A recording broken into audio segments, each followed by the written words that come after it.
এসেছি যোধপুর, যেটাকে sun city বলা হয়। জয় মা চামুন্ডা।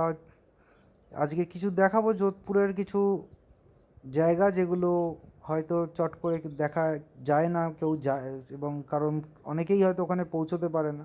তো আমরা গেছিলাম, তার মধ্যে প্রথম জায়গার নাম হচ্ছে ভীমভিরিক।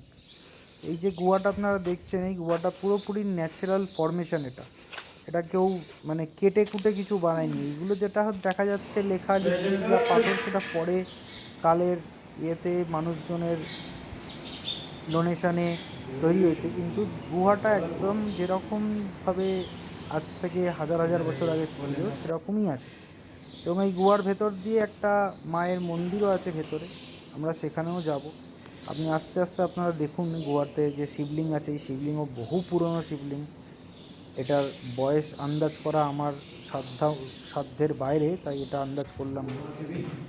এই আমরা ঢুকছি এখন হচ্ছে ভেতর দিয়ে, গুহার মধ্যে দিয়ে মায়ের মন্দিরের ওখানে, কারণ এখানে মায়ের পুজো হয় ভেতরে।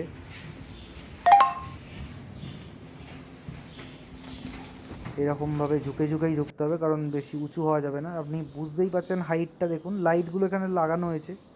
তাছাড়া লাইট, এই যে লাইনের জায়গা যেরকম করে আমি দেখাচ্ছি আপনাদের, এগুলো সব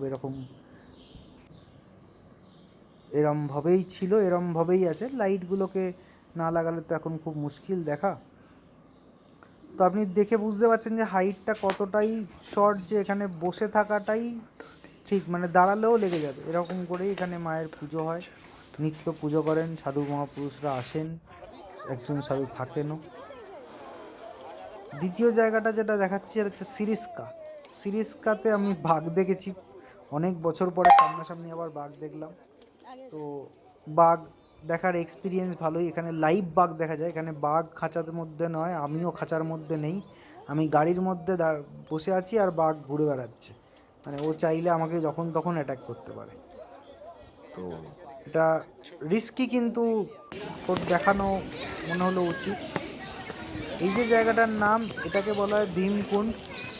এখানে নাকি লোক কথায় কথিত আছে যে এখানে ভীম গদা দিয়ে মেরে এই কুণ্ড বানিয়েছিলেন, এবং এইটা হচ্ছে সেই গদার ছাপ, মানে ভীমের